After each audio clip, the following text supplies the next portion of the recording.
नमस्कार, state news bulletin में आपका स्वागत है। मैं आपके साथ हर्ष चौधरी।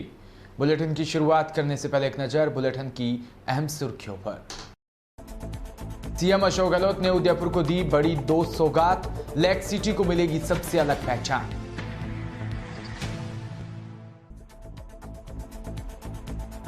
जोधपुर का 564वां स्थापना दिवस, अपनायत के साथ एकता व भाईचारा बनाए रखने का दिया संदेश।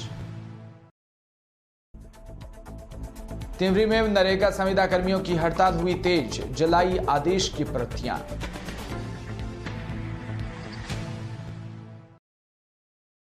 और खबरें विस्तार से।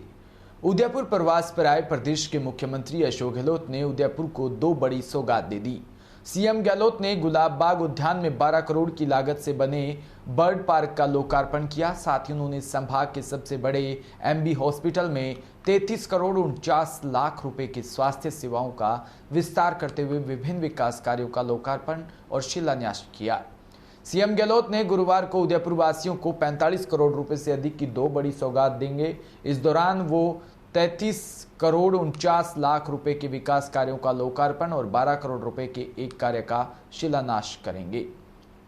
राज्य सरकार द्वारा उदयपुर में आमजन के लिए निरंतर स्वास्थ्य सेवाओं के सुदृढ़ीकरण और विस्तार के प्रयास किए जा रहे हैं। इस कड़ी में मुख्यमंत्री अशोक गहलोत ने विश्व स्तरीय चिकित्सा सुविधाओं के साथ टेलीमेडिसिन सुविधाओं के लोकार्पण के साथ अत्याधुनिक वार्ड निर्माण का शिलान्यास किया, जिसमें मुख्यमंत्री गहलोत ने 21 करोड़ 99,50,000 रुपए के 6 विभिन्न जन कल्याणकारी कार्यों का लोकार्पण और 12 करोड़ रुपए की लागत से एक कार्य का शिलान्यास किया है। खबर श्री गंगानगर से, जहां भाजपा के केंद्रीय राष्ट्रीय अध्यक्ष जेपी नड्डा दिल्ली से स्पेशल विमान से सूरतगढ़ एयरबेस पहुंचे। यहां राजस्थान की पूर्व मुख्यमंत्री वसुंधरा राजे और प्रदेश अध्यक्ष सतीश पूनिया ने उनका स्वागत किया। वसुंधरा राजे ने साफा पहनाकर स्वागत किया और सतीश पूनिया ने पगड़ी पहनाकर नड्डा का स्वागत किया। पूर्व मुख्यमंत्री वसुंधरा राजे ने सभा को संबोधित करते हुए अपने कार्यकाल के दौरान किए गए विकास कार्यों को दोहराते हुए कार्यकर्ता से कहा कि आप भाजपा के विकास कार्य और केंद्र सरकार की योजनाएं लेकर जनता के बीच में जाएं और आने वाले समय में कांग्रेस इसी सरकार को सबक सिखाकर वापस भेजे और भाजपा की सरकार को लेकर आए ताकि राजस्थान फिर विकास के रास्ते पर दौड़ सके।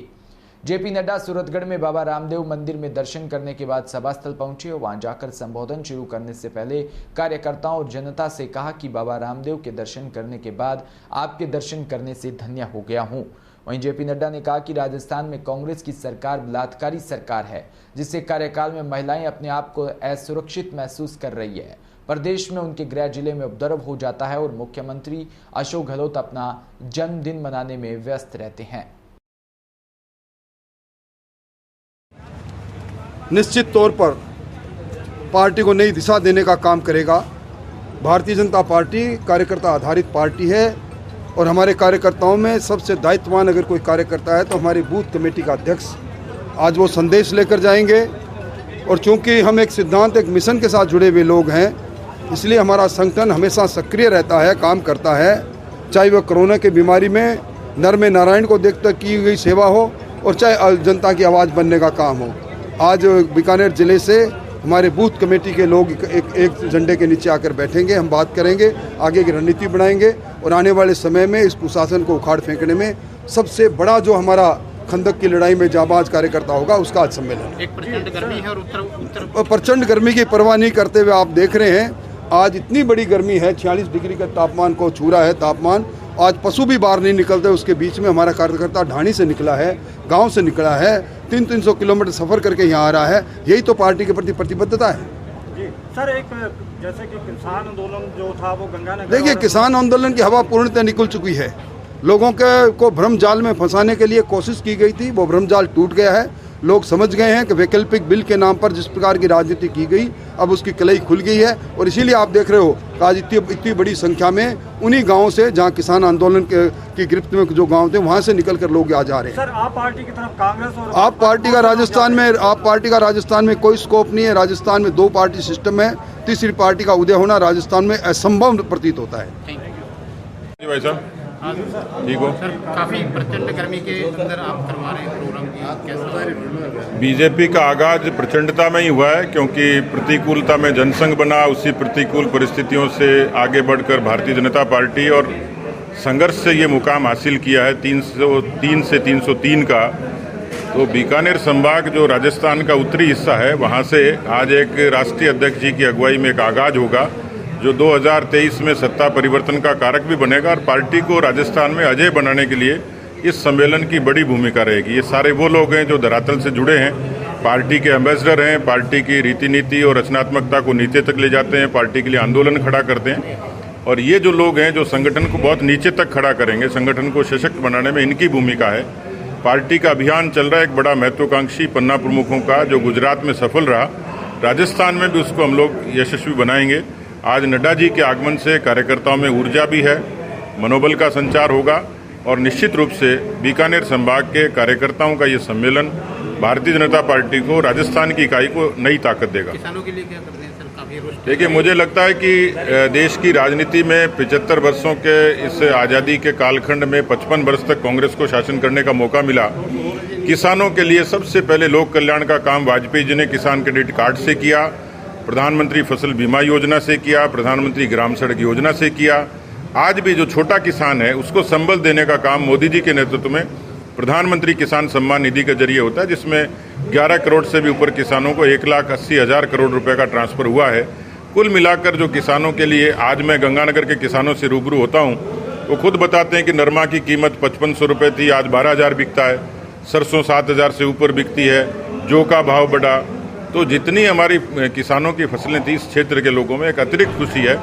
तो निश्चित रूप से जब जब भारतीय जनता पार्टी की सरकार राजस्थान में, हिंदुस्तान में आती है, किसानों के लिए खास तौर पर प्राथमिकता से काम करती है। लिए और बीकानेर संभाग के लिए बहुत सौभाग्य की बात है कि आज हमारी पार्टी के राष्ट्रीय अध्यक्ष जगत प्रकाश नड्डा जी हमारे यहाँ बीकानेर संभाग के बूथ स्तर और उसके ऊपर के सभी कार्यकर्ताओं के सम्मेलन को संबोधित करने के लिए आ रहे हैं। ये पहली बार इतना बड़ा राष्ट्रीय अध्यक्ष जी का सम्मेलन यहाँ हो रहा है। बहुत उत्साह है कार्यकर्ताओं में। पिछले एक हफ्ता से आपने देखा होगा, हर मंडल में, हर बूथ स्तर तक कार्यकर्ताओं में नई ऊर्जा आई है, नया जोश आया है और कार्यकर्ता इतनी बड़ी संख्या में आ रहे हैं। हालांकि व्यवस्था जो है वो केवल बूथ अध्यक्ष तक की गई है, लेकिन फिर भी इतनी बड़ी भीड़ स्वागत के लिए बाहर खड़ी है। इस जगत प्रकाश जी नड्डा जी को देखने के लिए, उनके विचार सुनने के लिए कार्यकर्ताओं में बहुत उत्साह है और इस दौरे के बाद एक नई ऊर्जा और एक बहुत बड़ा इस जिले के अंदर भारतीय जनता पार्टी का आधार जो है मजबूत होगा, ये ऐसा मेरा दावा है। जोधपुर के 564वें स्थापना दिवस के उपलक्ष्य पर जिला प्रशासन व जिला पर्यटन विभाग की ओर से श्री उम्मेद राजकीय स्टेडियम में कार्यक्रम आयोजित हुआ। जोधपुर स्थापना दिवस पर शहर के जनप्रतिनिधियों, प्रशासनिक अधिकारियों व विभिन्न धर्मों के प्रतिनिधियों ने शहरवासियों को जोधपुर की पारंपरिक अपनायत का संदेश भी दिया। कार्यक्रम में जोधपुर पर्यटन विभाग के पोस्टर का विमोचन किया। विभिन्न धर्म के प्रतिनिधियों, जनप्रतिनिधियों व प्रशासनिक अधिकारियों द्वारा जोधपुर स्थापना दिवस के अवसर पर सभी शहरवासियों को एकता, भाईचारे, सद्भाव और प्रेम का संदेश दिया गया। इस अवसर पर राजस्थान पशुधन विकास बोर्ड राज्य सरकार के अध्यक्ष राजेंद्र सिंह सोलंकी, शहर विधायक मनीषा पंवार, महापौर कुंती देवड़ा, रीको अध्यक्ष सुनील परिहार, जिला collector Himanshu Gupta, police commissioner Navjyoti Gagoi, ADM city Ramchandra Garba, आयुर्वेदिक विश्वविद्यालय के रजिस्ट्रार सीमा कविया सहित अनेक धर्म गुरुओं ने भी भाग लिया। आज जोधपुर के 564वें स्थापना दिवस में पूरे जोधपुर वासियों को बहुत बहुत बधाई और शुभकामनाएं देती हूँ। जोधपुर शहर जो कि एक प्रेम, सद्भावना और अपनायत का शहर है, इस शहर में अमन और शांति बने रहे, इसके लिए हम सभी संकल्पबद्ध हैं। और आज इस अवसर पर मैं सभी जोधपुर वासियों से निवेदन करती हूँ कि जोधपुर में शांति बनाए रखें और इस अपनायत के शहर को जिंदा रखें और इस जोधपुर को स्वच्छ और सुंदर बनाने में हमारा सहयोग करें। उत्तर में शहर का भाग आता है, तो किस तरह शहर को मेंटेनेंस करने के लिए निगम किस तरह से कार्य कर रहा है? बिल्कुल, ये मेरे लिए गौरव की बात है कि जो पुराना जोधपुर है, जो ऐतिहासिक जोधपुर है और जो परकोटे का शहर है, पुराना अंदर जो वर्ल्ड सिटी है, वो नगर निगम उत्तर में आती है और मुझे ये सौभाग्य मिला है कि मैं उसमें कुछ विकास कार्य करा सकूँ। इसलिए हमारा ये प्रयास रहेगा कि कैसे उसको स्वच्छ और सुंदर रखते हुए और उसकी ऐतिहासिक भाग को कायम रखते हुए हम उसमें कैसे विकास कार्य करवाएं और जो इसकी ऐतिहासिक धरोहर है उसको कायम रखने में हमेशा नगर निगम उत्तर प्रयासरत रहेगा। बजट घोषणाएं आप देखेंगे तो जितना जोधपुर में डेवलपमेंट के लिए घोषणाएं हुई है उसकी क्रियान्वित करने के लिए हम प्रयास करते हैं। और छोटे से एग्जांपल मैं आपको देना चाहूँगा कि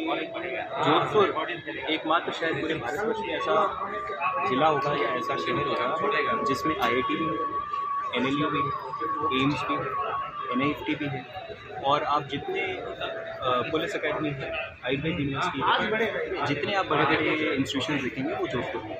तो ये अपने आप में जोधपुर की जो विकास है और वैसे भी जोधपुर जो है राजस्थान में जयपुर के बाद में जो उसके बाद में सबसे बड़ा शहर है। जोधपुर के हेरिटेज को इसके उपलक्ष्य में मैं जोधपुर के सभी निवासियों को शुभकामना देता हूं और मैं एक यही कहूँगा ये इस समय को देखते हुए जोधपुर ने जो भाईचारा का वातावरण है वो बनाए रखे लोग। आप लोगों ने कर्फ्यू के दौरान या अन्य टाइम पे भी अपना जो स्वयं बटा और आप लोगों ने जो जिस हिसाब से अपना जो कर्फ्यू का रूल्स है उसको पालन का उसके लिए मैं आपको धन्यवाद देता हूं और मैं यही चाहूँगा कि आगे भी जोधपुर में जो शांति का वातावरण है वो बनाए रहे। धन्यवाद। बहुत बधाई और शुभकामनाएं पूरे जोधपुर वासियों को। हमारा जोधपुर की स्थापना का उद्देश्य ही जोधपुर के लोगों को विकास की और शांति, सद्भावना, अमन, चैन की स्थापना करना। जोधपुर का शहर अपनायत का शहर रहा है जिसमें सब लोगों को समाहित करके जोधपुर का विकास हुआ। एक इतिहास में जिस तरह उमेश सिंह जी ने जोधपुर की स्थापना के लिए ललक की, उन्होंने जोधपुर के इतिहास में जो इतिहास रचा था, आज हमारे वैसे ही राजस्थान के यशस्वी मुख्यमंत्री जो खुद जोधपुर की जन्म है और उनका यह गृह क्षेत्र है, उन्होंने उमेश सिंह जी के साथ साथ उन्होंने जिस तरह जोधपुर के विकास में कोई कमी नहीं छोड़ी है। आज हमें यह नज़र आता है कि जब उमेश सिंह जी ने जोधपुर के विकास को ऊंचाइयां दी, आज उसी तरह मुख्यमंत्री भी जोधपुर की नई टेक्नोलॉजी को लेकर इस जोधपुर के विकास को ऊंचाइयां दे रहे हैं। हम इस स्थापना दिवस पर जोधपुर वासियों से ये अपील भी करते हैं कि हमारा देश जो अपनायत का शहर है उसमें अमन, चैन और शांति बनाए रखें, अपनायत बनाए रखें। और आज जिस तरह RTDC के माध्यम से, प्रशासन के माध्यम से एक बहुत अच्छा संदेश कि अपनायत का शहर हमारा जोधपुर और सभी धर्मों को समाहित करके जो उन्होंने एक संदेश दिया है वो वास्तव में जोधपुर के तारीफ के काबिल है और हम इसी नक्शे कदम पर चलकर जोधपुर में अमन और चैन बनाए रखेंगे। ठीक है। जोधपुर की तिमरी से खबर, जहां महात्मा गांधी नरेगा संविदा कार्मिक संघ की हड़ताल बुधवार को 6ठे दिन भी जारी रही। नियमितीकरण की मांग को लेकर संविदा कार्मिकों का आंदोलन अब तेज होता जा रहा है। विरोध में बुधवार को जोधपुर जिले भर में नरेगा कार्मिकों ने पंचायत समिति तिमरी मुख्यालय पर अनुबंध समाप्ति के आदेश की प्रतियों की होली जलाकर विरोध प्रकट किया। वहीं नियमितीकरण की मांग को लेकर संविदा कार्मिकों का आंदोलन अब निरंतर तेज होता जा रहा है। नरेगा कार्मिक संघ के जिला अध्यक्ष प्रताप राम धांधु ने बताया कि राज्य सरकार के इस तरह के डरावने आदेशों से डरने की कोई आवश्यकता नहीं। सभी कार्मिकों को एकजुट होकर आंदोलन को तेज करने का आह्वान भी किया और कहा कि कोई भी साथी विचलित नहीं हो। हम सभी ने पिछले 14 वर्षों से अस्थायी रूप से आमजन की सेवा की है, सरकार की महत्वपूर्ण योजनाओं का संचालन कर रही हैं, लेकिन हमारा भविष्य अभी भी सुरक्षित नहीं है। हमारी मुख्य मांग नियमितीकरण की है, जिसको लेकर प्रदेश भर में पंचायती राज के समस्त कार्यों का बहिष्कार करते हुए आंदोलन जारी है। सरकार के द्वारा तानाशाही पूर्ण तुगलकी फरमान जारी किए जा रहे हैं, जिसकी नरेगा कार्मिक संघ कड़े शब्दों में इसकी निंदा करता है और राज्य सरकार को आगाह करना चाहता है कि इस समय रहते नरेगा कार्मिकों के हित में उचित निर्णय लिया जाए। वर्षों से दर दर की ठोकरें खाकर संविदा रूपी बड़े ही दुखी हो गए हैं। इस दौरान तकनीकी सहायक रामकिशन सहित अनेक कार्मिक उपस्थित रहे। मध्य प्रदेश से खबर, जहां चंदेरी में कलेक्टर आर उमा माहेश्वरी की अध्यक्षता में बुधवार को शासकीय नेहरू महाविद्यालय अशोकनगर में संबंधित ग्राम पंचायतों के सरपंच सचिवों की बैठक आयोजित की। बैठक में कलेक्टर ग्राम पंचायतवार समीक्षा करते हुए निर्देश दिए कि 2006-07 से 250 ग्राम पंचायतों में अपूर्ण व प्रगतिरत आंगनबाड़ी भवनों को 15 दिवस में पूर्ण करवाया जाए। उन्होंने निर्देशित किया कि शासन द्वारा आंगनबाड़ी भवनों के लिए प्रदत्त राशि का सही उपयोग कर समय पर निर्माण कार्य करवाया जाए। साथ ही जो कार्य प्रारंभ है उन कार्यों को 2 महीने के अंदर पूरा करवाया जाए। इस कार्य में लापरवाही बरतने पर संबंधित सरपंच व सचिवों के खिलाफ पंचायत अधिनियम की धारा 40 व 92 के तहत कार्रवाई की जाएगी। उत्तर प्रदेश से खबर, जहां कुशीनगर में विकास खंड हाटा के ब्लॉक परिसर में स्वच्छ भारत मिशन के अंतर्गत 15वां केंद्रीय वित्त आयोग योजना अंतर्गत नवनिर्मित सामुदायिक शौचालय के लोकार्पण व इफ्को नैनो यूरिया तरल आधारित ब्लॉक स्तरीय किसान गोष्ठी में सामुदायिक शौचालय का फीता काटकर उद्घाटन कर गोष्ठी को संबोधित किया, जिसमें मुख्य अतिथि कुशीनगर सांसद विजय कुमार दुबे उपस्थित रहे। सांसद विजय दुबे ने अपने संबोधन में कहा कि आज केंद्र की भाजपा सरकार और प्रदेश की योगी सरकार की डबल इंजन सरकार देश व प्रदेश में चौमुखी विकास कर रही है। खबरों में बात करेंगे बीकानेर की, जहां जिले में कलेक्टर भगवती प्रसाद कलाल ने कोलायत पंचायत समिति सभागार में जन सुनवाई में भाग लिया। इस दौरान लोगों के अभियोग सुने। उपखंड अधिकारी प्रदीप कुमार चाहर ने जानकारी देते हुए बताया कि कोलायत पंचायत समिति में गुरुवार को जन सुनवाई का कार्यक्रम आयोजित हुआ, जिसमें क्षेत्र के ग्रामीणों ने पहुंचकर बिजली, पानी सहित चारागाह खोलने व अग्निशमन केंद्र खोलने की मांग को लेकर ज्ञापन दिया। साथ ही कोलायत के एक प्रतिनिधि मंडल ने जिला कलेक्टर भगवती प्रसाद कलाल को ज्ञापन देकर कोलायत मुख्यालय पर अग्निशमन केंद्र खुलवाने की मांग की और कहा कि उसे सरकार ही संचालित करे। वह 68 तीर्थों के गुरु कपिल सरोवर में जल जन्य वनस्पतियों की सफाई के लिए मशीन की व्यवस्था करवाने की भी मांग की। इस दौरान उपखंड स्तरीय सभी अधिकारी कर्मचारी मौजूद रहे। आज उपखंड स्तरीय जनसुनवाई का प्रोग्राम रखा गया था, जिसके निरीक्षण के लिए हमारे जिला कलेक्टर महोदय यहाँ पे पधारे थे। लोगों का काफ़ी यहाँ पे आना हुआ, सभी ने अपनी अपनी जो समस्याएं थी वो बताई।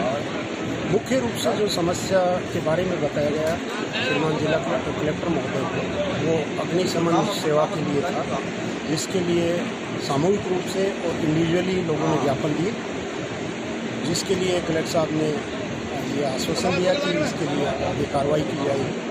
और मुझे ऐसा लगता है कि जो मुख्य रूप से जो कोलायत की अभी फिलहाल जो समस्या है अग्निशमन की, ये भविष्य में जल्दी ही दूर होगी।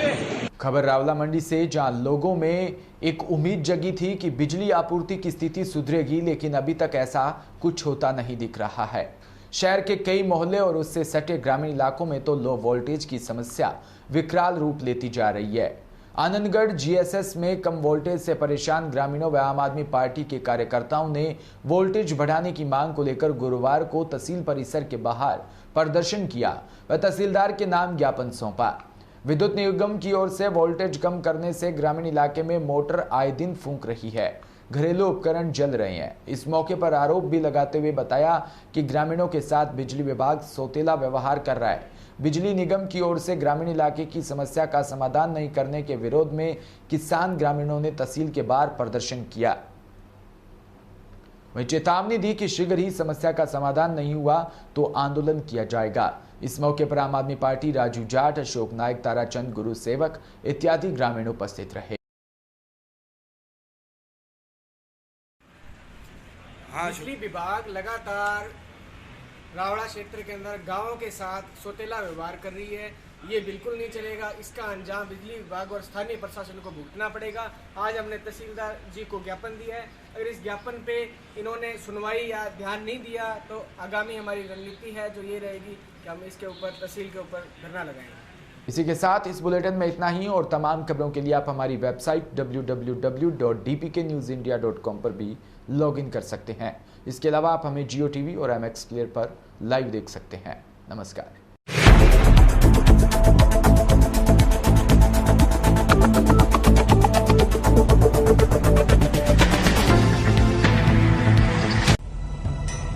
बिना रुके, बिना डरे, बिना किसी समझौते के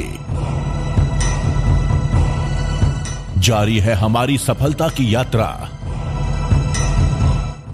इस यात्रा में कई अवरोध और कई बाधाएं आईं। उन सभी दुश्वारियों को झेला है हमने, क्योंकि हमारे लिए खबर